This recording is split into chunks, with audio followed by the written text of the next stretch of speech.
All right, Jonathan, I'm so excited to be having this conversation with you today. And not nearly as excited as I am. Thank you very much, Andrea. How you doing over there? You look good. I am doing amazing. How are you doing? Better than I deserve, I think. If somebody took that, I've been saying that for a very long time. And the other day I said that to a friend of mine, and he was like, "Oh, you got that from," I forget what his name is, but I was like, "No, I'm claiming that one. I started that when I was like 8 years old." I love it.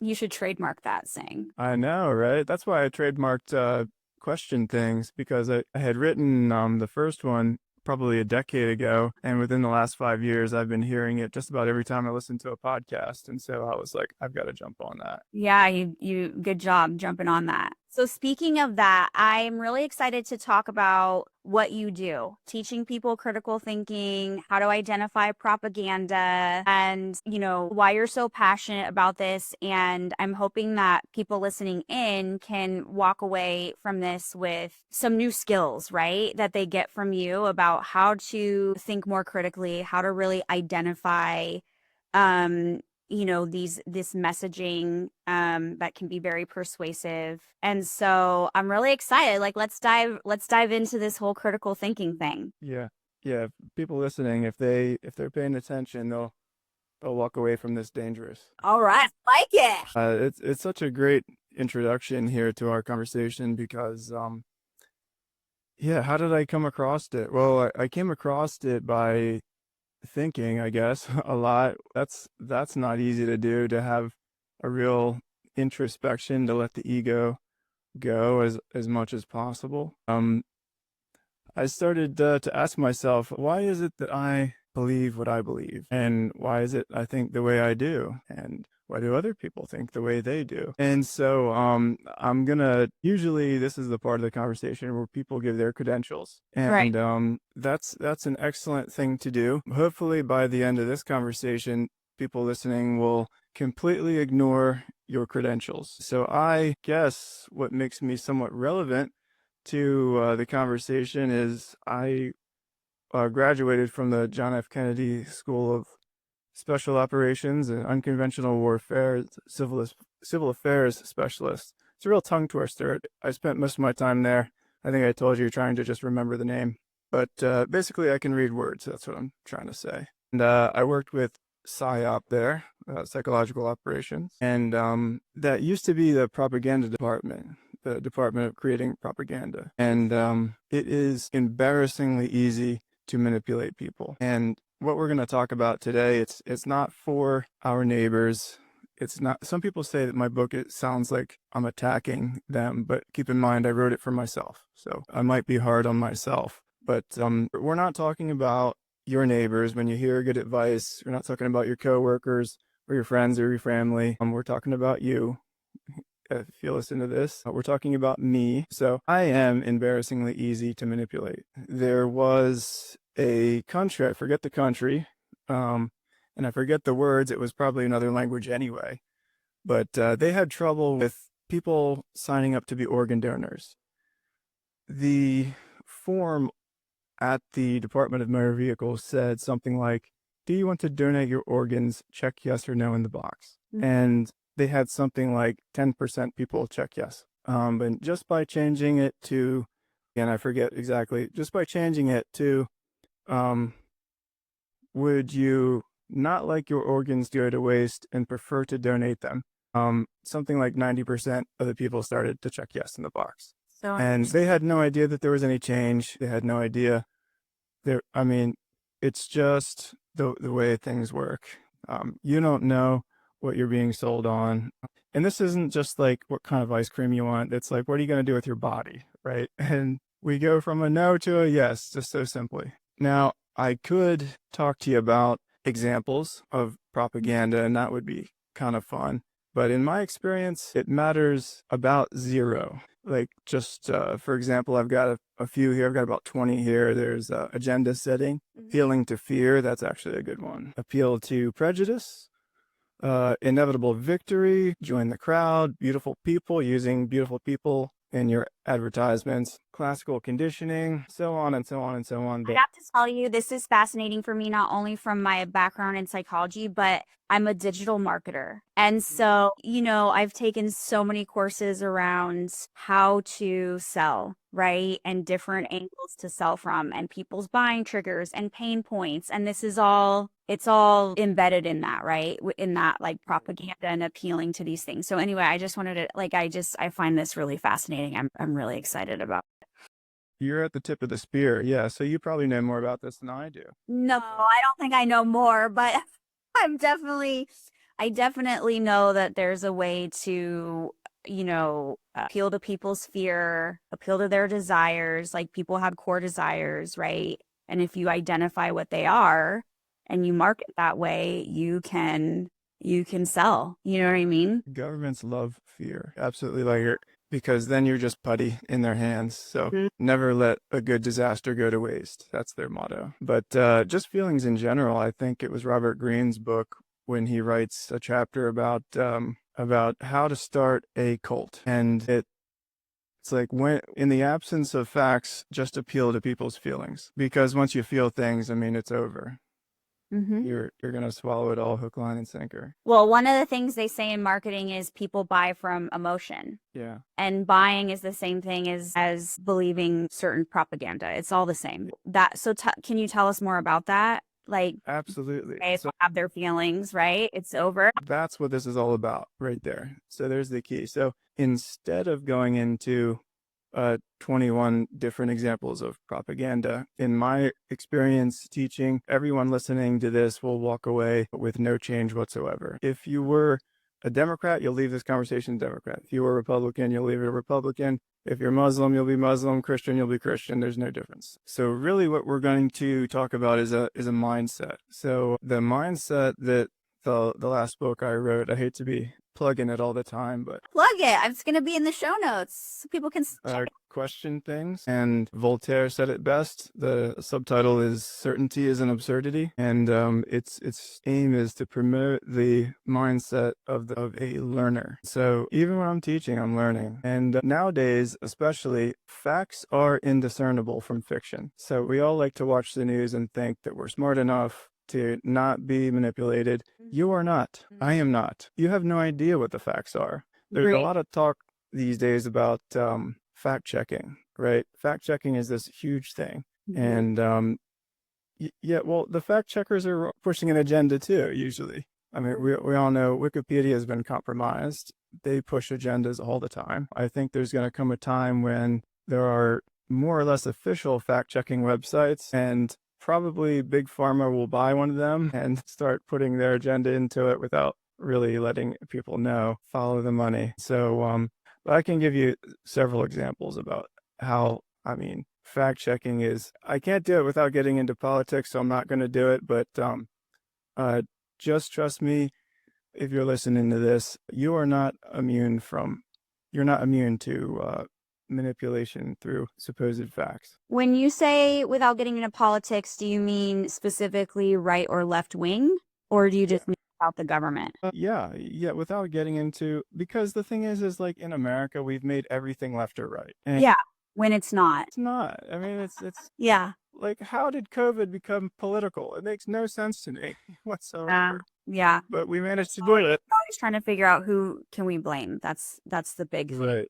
When real, And I mean, don't get me started. When really, it's there's bigger things to blame, right? It's just a way to Right. keep you distracted. But I think that, I mean, you're right. My podcast is not a political podcast, but in a way it is, because I take a stance on mental health and the mental health system, right? And that could be considered political in some way. So I think, as long as we're not bashing on one side or the other, like, I'm okay to have this open conversation about what people need to be asking themselves and how they want to be approaching this, regardless of what side they lie on. Do you know what I mean? Yeah, okay. So then I'll go ahead. So I'm not an anti-vaxxer. I wish I wasn't vaccinated, but I am. I've probably had more vaccines than you can count on all your hands and toes, especially in the Army.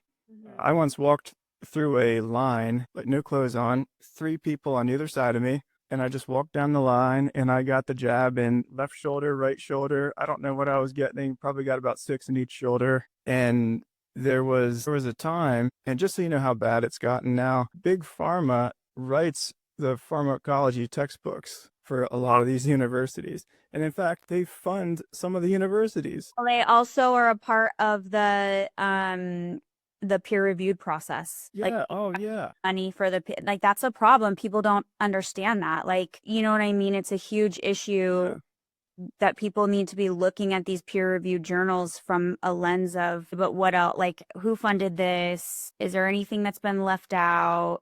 You know, all of that kind of stuff. Yeah, that's sort of what I'm getting into. So there was something about the possibility of mercury being in these vaccines. And someone had said, well, the mercury is not bad mercury. Okay, so it's good mercury. And so somebody fact checked this, and what they I'm talking about like a news, like media, like mainstream news fact checked this, and they go, well, the mercury, what words did they use? We didn't detect mercury in the system after 2 weeks. Well, somebody fact checked the fact checked. The study lasted 2 weeks. So that's when the study ended. And it turns out you can't just cut humans' brains open and find out if there's mercury in there. But people actually did this with monkeys in some other country. And I think they found mercury in their brain 10 years after they had received vaccinations. And so just fact checks like mean about nothing to me now. And credentials mean nothing too. I mean, there was a time when I have this magazine, I think it's People magazine. I'll have to go in my basement and check it out. I wish I had it for you. It says right on the cover something like 4 to 5 doctors recommend Camel over any other brand. So smoking was recommended by doctors to help you relax and chill out. So even DR period in front of the name really doesn't mean much to me. And you'll see it all the time on news. People like to quote generals. Some generals are good, some are just idiots. We don't get to suspend our criteria for critical thinking based on who's talking. It remains the same. Yeah. You be as aware as you can, regardless of who's talking, including me. So medicine, yeah, I got on a prescription for, it's probably Ritalin at the time, or Adderall when I was 8 years old. I think I was 8. Really young. Yeah, and my mom was kind of a hippie. She wasn't really into that sort of thing. But the guy in the lab coat told her, your son is very special. He's got a special condition, ADD, and this is this new treatment we have for it. Research shows that cognitive behavior therapy is helpful. Helps like 50%. I'm just making up numbers. And behavior therapy plus medication helps 70 or 80% of the people. So, she's like, 80% sounds good. We'll take it. But Ritalin is, if you go to the pharmacy with a prescription for Adderall and you say, I would like the generic, they will hand you a bottle that says amphetamine. Giving 8-year-olds methamphetamine probably isn't a good idea. Right. Even if it makes them shut up. Like, My brother was the symptoms stimulants at a really young age, and I watched how that affected him, and he still suffers today with issues that are unresolved from being medicated for so long, for so young.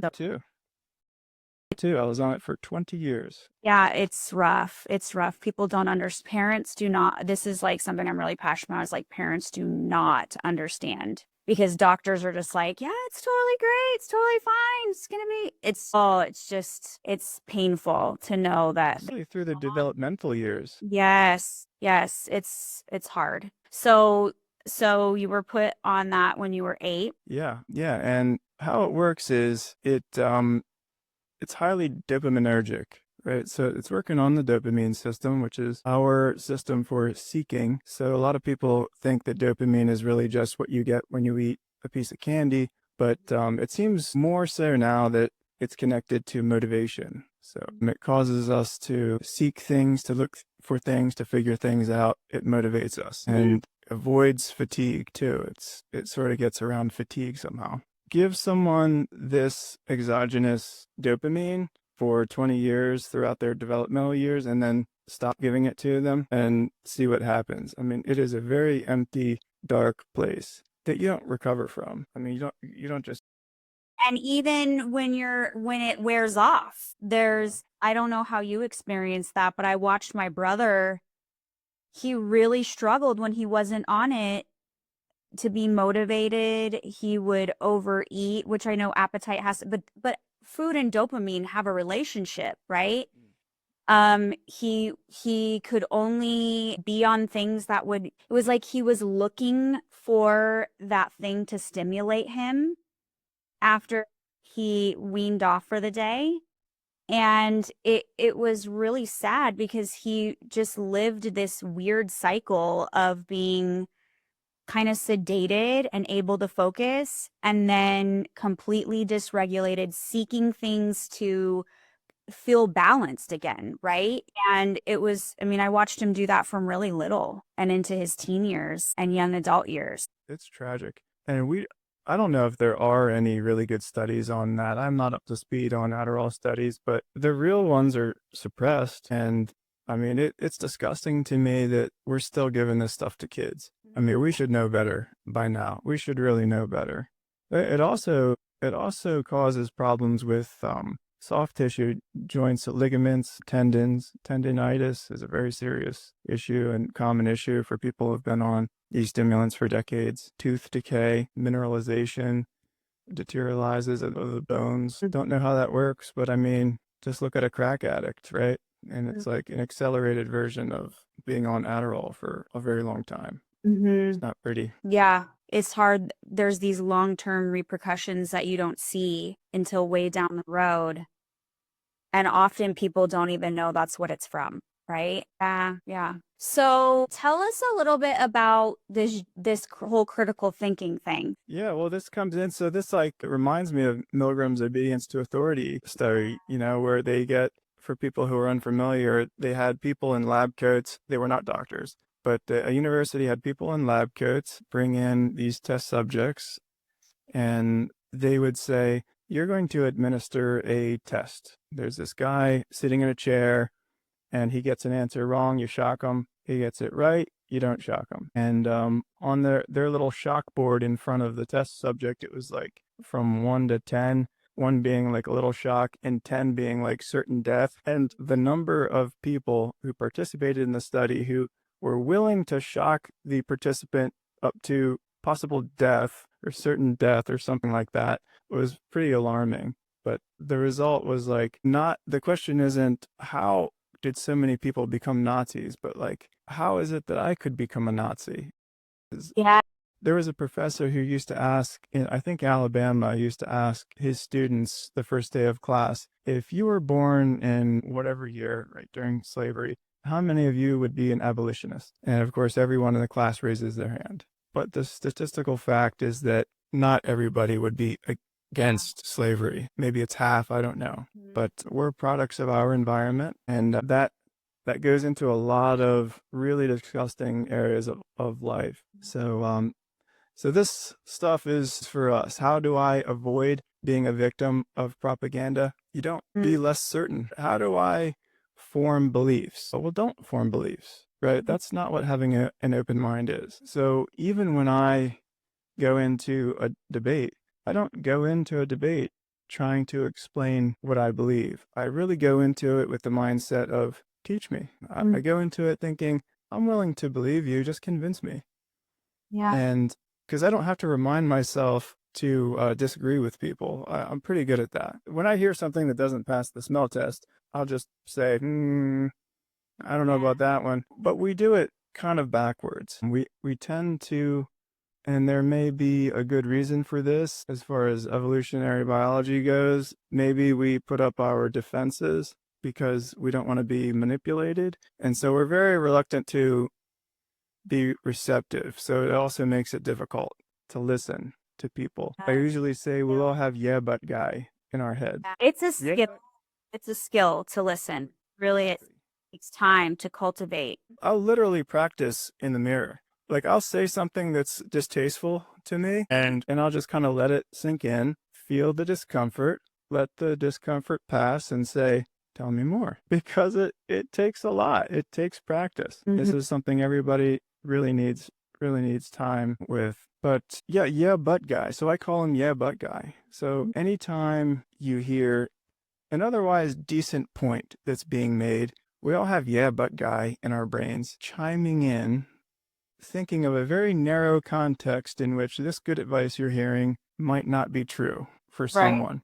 So, so someone could say to you, yeah, you know, you should probably do decent business with people and be relatively nice and not screw people over, because what goes around comes around. And yeah, but guy's going to go, yeah, but I know a guy in Alaska with 4 chickens. He was an asshole his whole life and nothing bad ever happened to him. And what happens is, like, we stop thinking halfway through when somebody's talking because yeah but guy chimes in and we completely missed an otherwise decent point. I mean, Yeah. can we just all agree that we're adults and we no longer need this disclaimer before everything that's like, okay, so I realize what I'm going to say isn't true for everyone everywhere at all times and in every context, but what goes around comes around. Yeah. Decent advice. There's a lot of people in the world, though, that are very black and white and very literal in their thinking. And I think it's a skill, right? To understand that the world, like the world is gray. Life is gray. There's exceptions. Yeah, and it's hard. It's so hard that, I mean, it's nearly impossible for some of us. And because let's talk about what we're really dealing with here. We're not dealing with the mind, but we're dealing with hormones. We're Yeah. dealing with geography sometimes, like your physical proximity to bad ideas. And so what a person needs in order to change their mind, it might not have anything to do with the mind. It might have to do with, well, they need to leave the state. They're getting their ideas from their family, from their coworkers. And then in regard to hormones, ideas are not just ideas, they're some people's identity. Yeah. And so your tribe or your group is your family as far as your hormones are concerned. Because it solicits the hormone oxytocin, which is often connected to family and the feeling of familiar. Some people call it the love hormone, but it's not exactly that. It's what connects you to things. And so when you hear somebody saying something that is different from what your tribe or your family is, that's like an attack on your family. Yeah. Yeah. And so it hurts. Yeah. So that's number one. There's a whole lot of number ones. There's a whole lot of first of all. So I might say that about 10 times. But first of all, what we're dealing with is not really the mind so much. We're dealing with hormones. We're dealing with geography, and it's trouble. So don't identify with beliefs. Don't even have beliefs. Just Okay. So how do you not have beliefs, though? Like, so here's where yeah but guy usually says to me, yeah, but I think that child sacrifice is wrong. And I think so too. I believe that I'm willing to go on record saying I believe child sacrifice is probably bad. It's most definitely bad. It's always bad. Don't sacrifice your children. So generally speaking, yeah, how do you not have beliefs? There are some fundamental things that we can have beliefs on. And it's really just that sometimes we do have to yeah but second. So some people might say it like this: first, steel man an argument, and then straw man an argument. So steel manning is where you try to make someone's point for them in your head. So you'll steel man their argument. So what you're saying is this, and that makes sense because. And then after you do that, it's perfectly fine to straw man their argument. In fact, you want to. I mean, I've read a book called Question Things. So nobody wants you to question things more than me. Just do it second if you can. And even that isn't good advice for everyone, everywhere at all times, because some people are really gullible and they just believe everything they hear.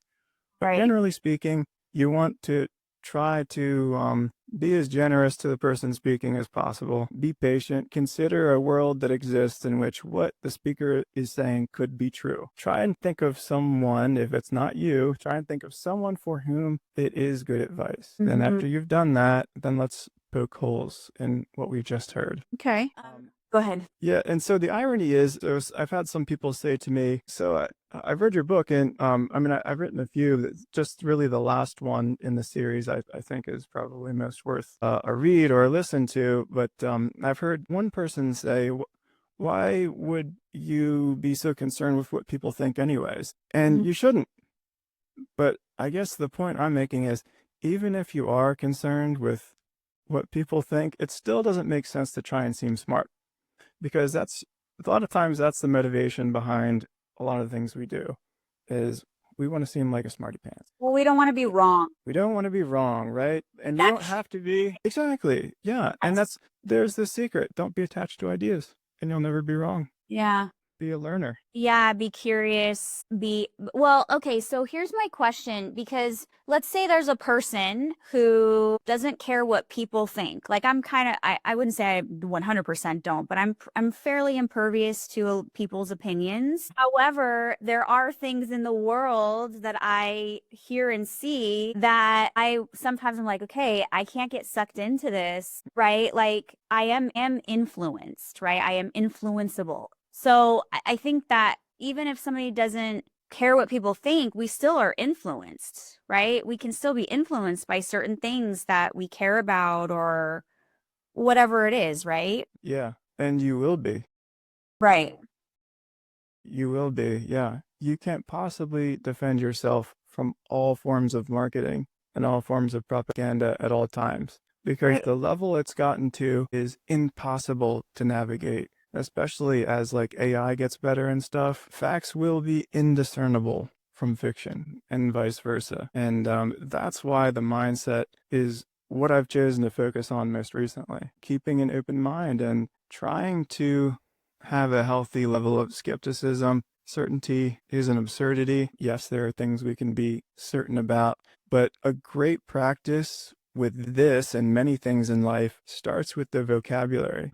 We can say, just like some people I see on YouTube shorts, like, I've never purchased or the self-help or motivational speech or anything like that, but it seems like they're pushing vocabulary a lot. Like, stop talking negative about yourself all the time and things, or maybe wake up and say, today's going to be a great day. Well, you can do this too with keeping an open mind and just shift the vocabulary from, well, it's a fact, to, I think I heard someone say one time that, what are your thoughts? So changing the vocabulary is really helpful in keeping an open mind. And that's a good defense from this wave of manipulation, propaganda, marketing that comes our way. Can you share a little bit more, maybe like some examples, some broader examples on how you might question something, like take it from like approach it from a place of curiosity versus right or wrong, you know? Yeah.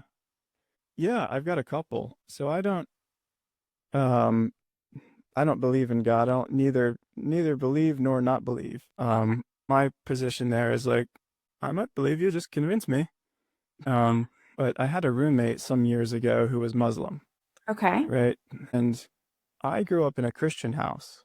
Okay. From age 0 to, I'm 40 now, but from age 0 to 28, I was going to church twice a week. I Okay. drank the Kool-Aid hard by the gallons. And even though at the time when we were roommates, I didn't believe anymore, when he said some things about Jesus, it still hurt me. A little part of me was like, ouch, that's my imaginary friend you're talking about. And I didn't have any comments for him, really. I mean, I agreed with what he was saying. That's what's more bizarre. But the example that came to mind, and just so that we're clear, like, look, people, believe what you want to believe. All right. Yeah. You might be right. I don't know. Just Yeah, convince I me. love Then I'll be Jesus. on board. Yeah. You might be right on there with Jesus. Convince me and I'll jump on board too. Well, this That's is the my cool mindset. thing. I don't feel like I need to convince you. But I Even am curious. better. I am curious though, whatever, I'm not necessarily curious about what you said, but I'm more curious like you agreed, but you still felt that emotion. What do you think that that's about? Was that the attachment to the belief? Yeah. Yeah. Because this is part of why people believe propaganda, right? Is because what you just said is that you had this like ping, like it kind of hurt you, even though you don't even necessarily believe that anymore. That just shows how deeply ingrained things can become sometimes. Yeah. I invested nearly 3 out of 4 decades to attaching my feelings and my heart to my father, Jesus, to my friend, Jesus, to my mentor, Jesus. So even though several years after I stopped believing that, it still hurt. Yeah. And There are more examples I could give also about things that hurt, but that's not important. I think you get the idea. A recent example also that came to mind just to change things up of propaganda is Putin. So Putin is a propaganda machine. I mean, this guy is on his propaganda game. The United States is too. But so I went to Ukraine when the war started. I was living in Ukraine, but I wasn't there when the war started. It was February, I think, 24th. And I was at work, and a friend of mine had said, missiles are going into Kiev. And I stopped what I was doing. I got up and I walked towards the door. I got in my car and I drove to JFK and got on the first plane to Kiev. And I wasn't there until the 25th, I think, because they stopped flights into Kiev. I had to fly into Poland and then drive. But actually, I drove to the border of Poland. I got out of the car and walked across and then took a car from the western part of Ukraine into Kiev. When I got back to America, it turns out that this whole issue was political. Okay. And I was dumbfounded. I couldn't believe, and I'm somewhat, well, what you don't want to do, I think, is identify with saying things like, I'm a Democrat, I'm a Republican, I'm a libertarian, or anything like that. So my desire is usually not to be political, not to identify with my politics. Right. But it turns out that my friends who were kind of on the right were like, screw Ukraine, they're getting what they deserve because they sided with the West on things. There was a coup in Kyiv that was started by the CIA, and NATO's been expanding into Poland. Putin said not to.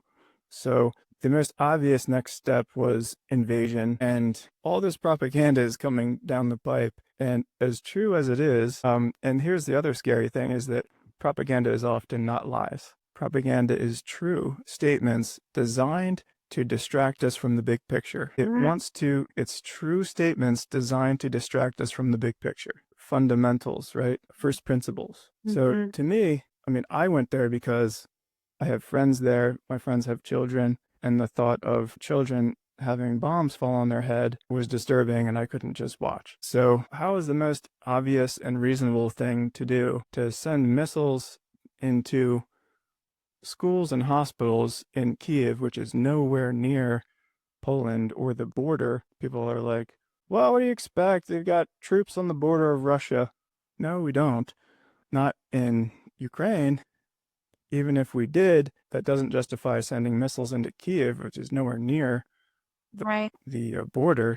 I digress. Anyways, just to be clear, I mean, I'm not suggesting that taxpayer dollars should go to Ukraine. I don't think they should. I think donations of all sorts should be voluntary. I think if you want to volunteer for a war like I did, go. And if you're not into whatever's going on, then don't go. So conscription isn't my thing either. But anyways, when you hear Putin talk, they'll say things like, so how do you respond to assassinating your political opponents? And he'll say, well, what about U.S. drone strikes in Syria? Is that okay? And we go, well, no, that's not okay. It's a good point.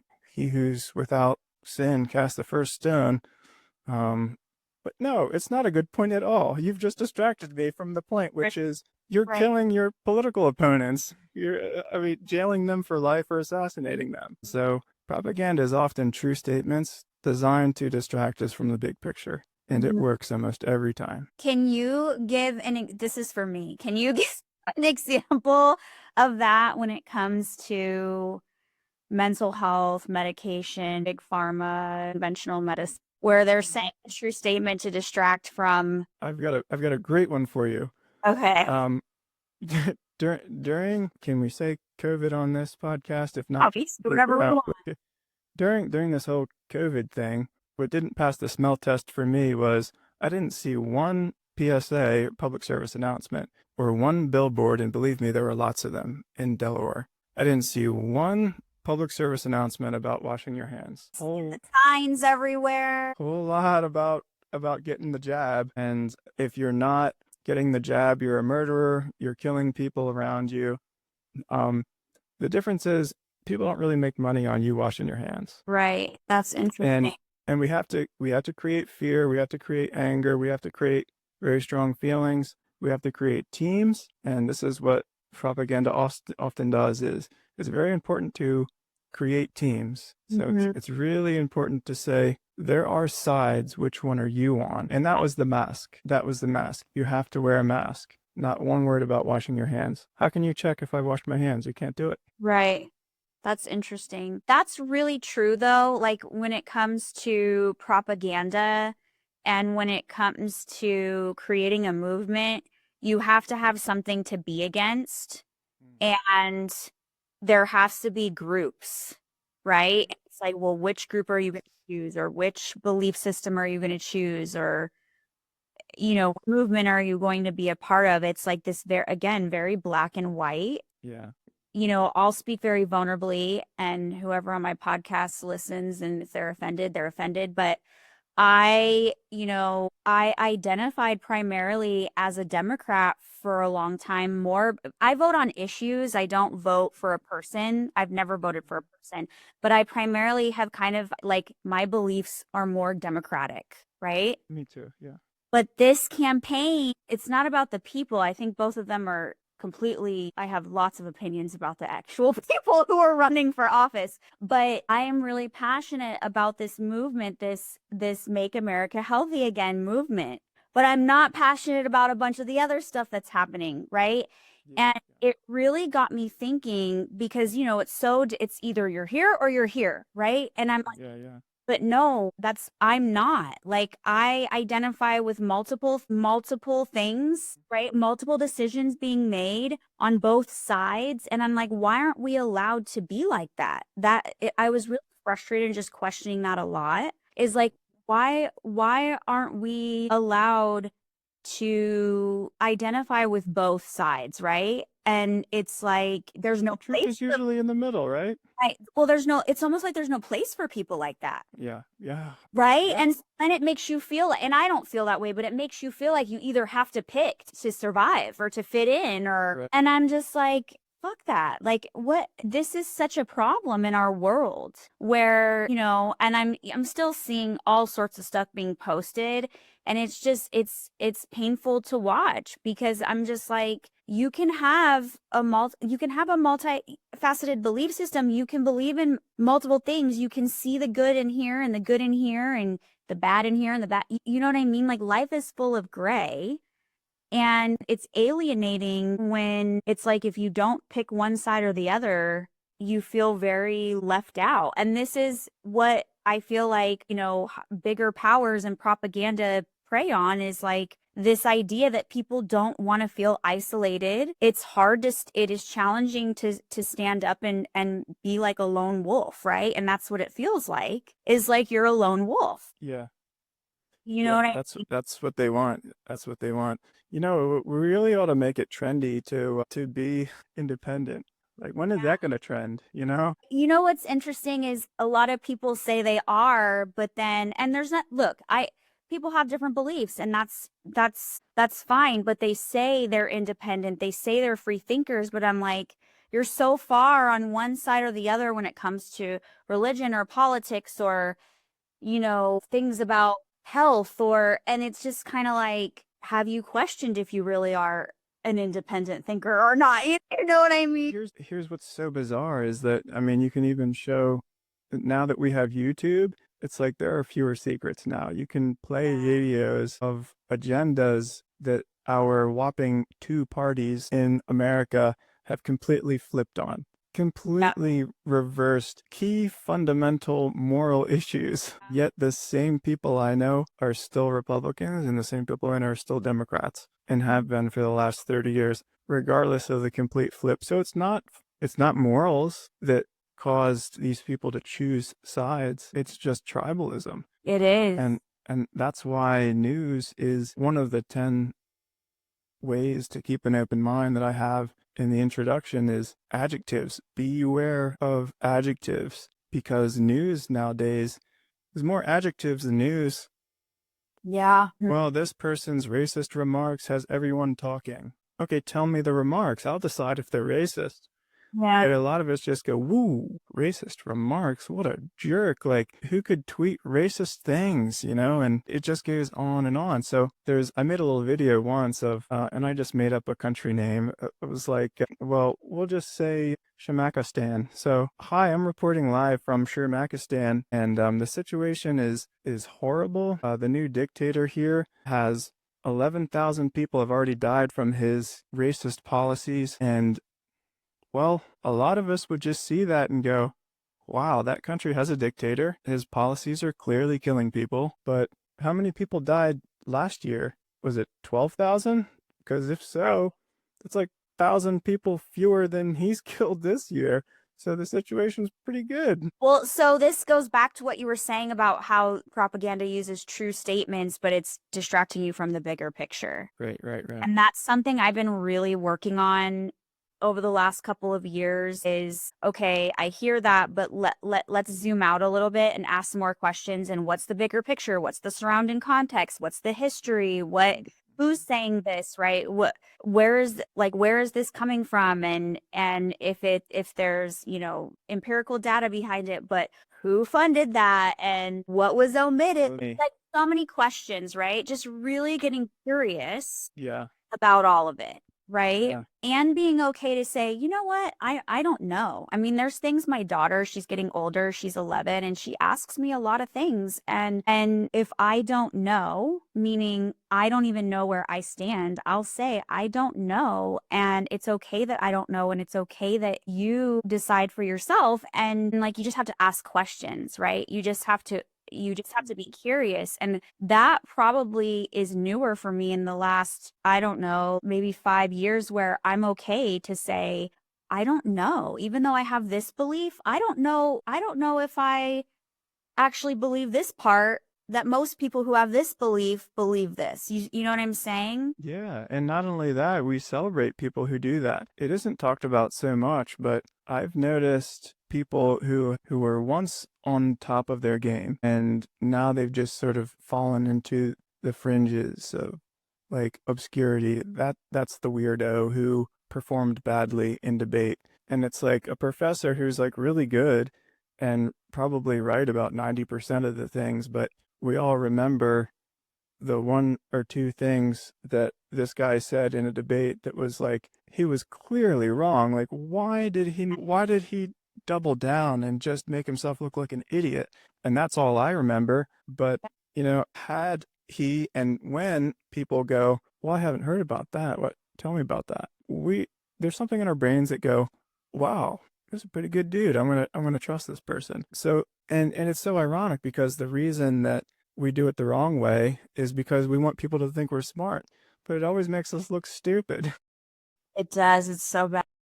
So it's like what somebody said to me, like even if your main concern is what other people think, which it shouldn't be, but even if that is your main concern, don't do it because the irony is like you still look like an idiot by trying to be smart. Yeah. Yeah. So I don't know if you'd mind. I'd really like to zone in on mental health and medication and like that industry for a couple of minutes because Yeah. this is a huge mission of my podcast is to give people alternative things that they can go, investigate for themselves for their healing. And I'm wondering if you have any wisdom or thoughts around how people so let me go back. It's really hard when you sit like you described your mom, right? Somebody in a lab coat.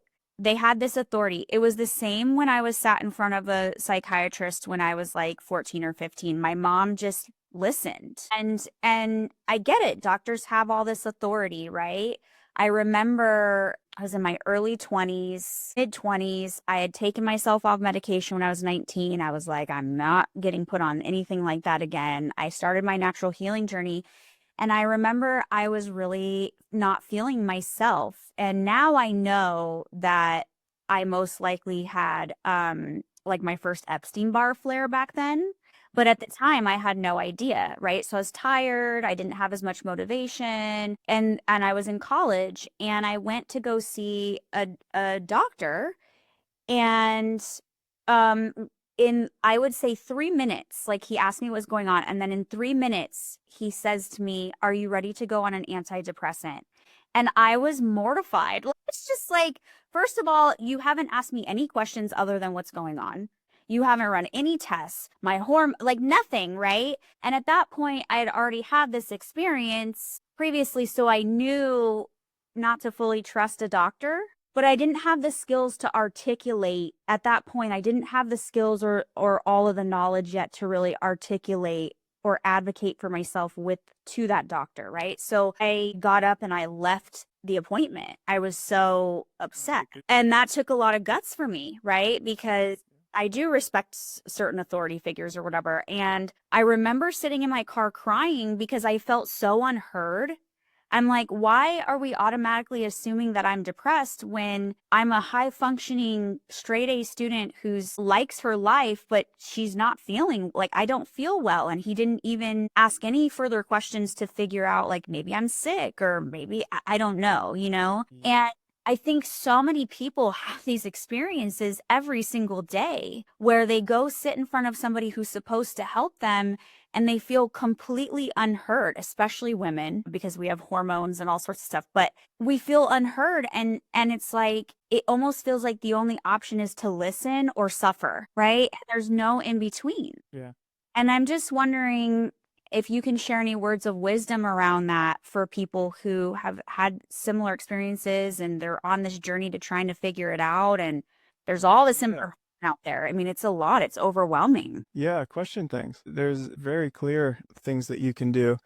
It seems that doctors are treating, and now we're finding out because they've been trained to do this, to treat symptoms. So what their textbook teaches them is so give them blood work. If you see this number, prescribe them this, right? So you have high blood pressure, prescribe them Lipitor or something like that, and that number will go down. So we're just like treating numbers, but no one's asking, how is it that the blood pressure got high? Right. How did we get here in the first place? Yeah. What can I do to get that number to go down? Well, you can take Lipitor, right? I think it's Lipitor. Is that the blood pressure one?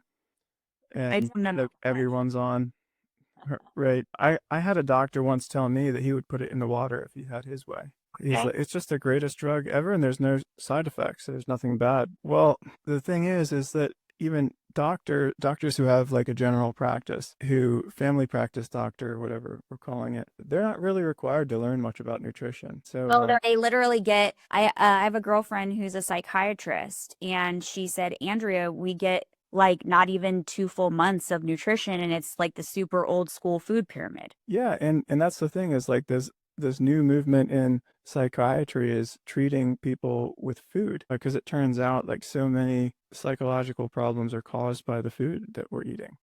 Food and our microbiome. There's a psychiatrist I really want to have her on. She's a child psychiatrist and she's working with one of my friend's kiddos and she's not doing meds.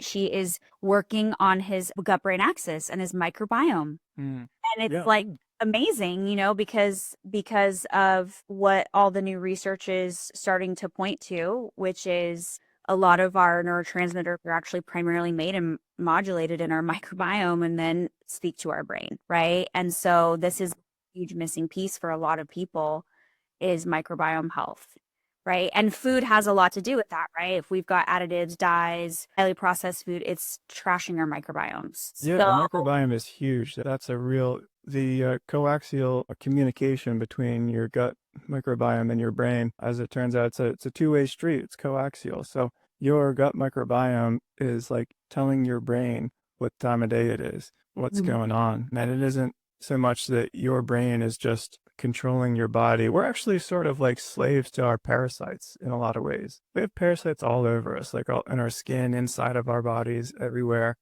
And I think there's a chapter on this in the book, is like, you really just can't be certain about what even causes your beliefs or your tastes in food or your likes and dislikes or your mood or your character as a human, because so many things are dictated by other factors and you can't possibly add them all together and know what the main cause is or if there even is a main cause. But it's bizarre that the connection that food has to our mood and our character as humans, especially as we develop, I mean, is insanely strong, it is very strong. But really doctors just they don't they haven't been trained to think in terms of functional medicine. Like for example, you hear, okay, so maybe people with ADD have 80% improvements if they have medication plus CBT. What's an improvement? Improve on what? What's ADD? What's better? What was the research? Is this an 80% improvement in reading? An 80% improvement in sitting down and shutting up? And what's the measure for good? What's the measure for bad? You ever consider that like some people, especially kids, might be supposed to run around and kids? I have no doubt that it's helpful if they shut up. I can't stand going to a restaurant and hearing some kid just go, like, let me try and do that and see what happens. But still, I mean, the fact is, it's like they're kids and we're humans. We get depressed. And wouldn't it be better to say, let's try and figure out if something is causing your depression? Sometimes there is, sometimes it's circumstantial. Sometimes it's not. Circumstantial from just exactly. Yeah. The question's probably not even being asked. I heard from a guy, he was a monk from someplace. I think it's the same guy who said one of my favorite quotes, which is, life is simple. Humans make it difficult. They were treating this guy in his village for depression, and they tried everything. Turns out he just needed a cow. It was like, they tried medication, they tried therapy, and it turns out it's like, well, his finances weren't so good, and he didn't have, like, his farm went bad, and like, I don't know, all these things. They were like, so we all pitched in and got him a cow, and that started this ball rolling of getting his life back together. And it's like, now he's perfectly fine. We bought him a cow. Yeah, this is the thing that I think is really hard, is that a lot of people aren't educated, and you don't even need a formal education, just a little bit of knowledge to feel empowered to say, you know what, that doesn't sound right for me. That doesn't feel right for me. Like when I was sitting in front of that doctor, I didn't have all the words, but I knew instinctually from my past experience that I'm like, no, that doesn't feel right for me. And I think there's so many people that are scared to like trust themselves, or they don't have the words, and they don't want to be wrong, right? Who wants to be wrong to a doctor? Because doctors are very good, can be very, and I'm not saying all, but my experience has been doctors can be very good at making you wrong if you question too much. And I've had a lot of those experiences because I question a lot. I ask a lot of questions, and I have for the majority of my life. And people of authority really don't like that. And they work hard to make you feel wrong as quickly as possible so that you just comply, right? I've got 15 minutes with you until I get to the next patient. Yeah, let's speed this up. And and I feel deeply for people who don't feel comfortable enough, right, to advocate for themselves. I had a lot of women in my practice who would come see me, and I'd say, well, we'd be working a lot of postpartum, and they'd go see their practitioner, and their practitioner would write them a script, but they would never fill it. But they didn't say anything, right? They didn't say like, that's not how I want to do this. Is there other ways? Like what else? Because they didn't feel like they could, right? I can't stand up to my doctor, or I can't push back with my doctor. And so then they would go home and not fill it, which is fine, but then they wouldn't have anything else, right? They'd have therapy, but they didn't have another avenue that they felt like they could take. So they just felt helpless and hopeless. Yeah. Yeah. And people, I mean, I'm no expert in treating depression, but some people need to understand that you should probably feel depressed sometimes. Yes, it's okay to have. Yeah. Like, you don't have a rare medical issue. This is the price of admission into life is depression, embarrassment, anxiety, fear. Yeah. All that stuff. It's gonna happen. It'll happen again, especially postpartum. I mean, that, like, what's the rate of depression there? Like 100%? Or anxiety. Yeah. I mean, it's such a tumultuous time in a woman's life. We could have a whole episode on that. But you know what's interesting, what you just said is, so I was married before, and I had a very traumatic divorce, very unexpected, very traumatic. I felt like my life was being ripped apart. I became a single mom overnight. Well, I'm okay now, but at the time I was so sad. I was so sad, and I was grieving, And I was really wrestling with like my new normal, right? And knowing that I needed to accept it to move forward. And I had a girlfriend who really struggled with watching me grieve, watching me go through this process. And she wanted me to go on medication. And I'm like, listen, lady, it's only been a month. Like this is normal. Like this is healthy. This is, and she kept pushing, and I know why. Like I'm not mad at her. It was her own stuff. Like she felt very uncomfortable with my and we were best friends, and so I think she felt responsible for me, whatever. So I called my Want you to get girlfriend. through it. Yeah, she just wanted me to get yes, yes. And she's a person who just pushes through things, right? And I'm not. Like I'm willing to feel my feelings and have lots of weird thoughts and all the things, right? Like that I need to feel to get to the other side. Mhm. So I called my psychiatrist friend, my same psychiatrist friend I told you about, and I just said, look, here's the thoughts I'm having. They're pretty dark. Like here's what I'm feeling. It's about a month out. And she goes, Andrea. And I said, my friend wants me to get on medication. Like, be honest with me. Like, do I need to go see a I don't think I do. Do I need to go see a psychiatrist? Like what, And she's like, Andrea, every human experiences dark thoughts in their lifetime. And you're going to have circumstantial depression in your life, and you just went through something incredibly hard that you're still going through. She's like, no, I don't think you need to go on meds. Now call me in a year if you're still, like if in a year nothing has changed or shifted, okay, maybe that would be like a thing to consider. She's like, but no, I absolutely don't think you need to go on medication. And that just really, it was a really important moment in my life because it encouraged me that I need to trust my own instincts. I need to trust my own questioning process. And I wish more people knew that because a lot of people walk through this world being made wrong all the time by people in their lives. And this goes back to your tribe. Right. And they end up saying yes or identifying with beliefs that really end up really being harmful to them. And they take different paths that can end up being really harmful to them, and it's just really it's a huge bummer, you know what I mean? Yeah, absolutely. Yeah. Absolutely. Sometimes you just gotta change the people you spend time with, change your geography, change your geographical proximity to bad ideas. Well, and learn to listen to your own inner voice. Like we have one for a reason, right? Yeah, And that's where the questioning comes in, you know? yeah, Mm. yeah. I kind of suck at that, listening to my inner voice. You do? Yeah, Okay. yeah. Ask I me these mean, questions. that's right. Yeah, and it's just sort of a documentary of my evolution, and Uh, I mean, that's how that's why I know how stubborn people can be because it's me. mhm. I can believe everything my doctor tells me.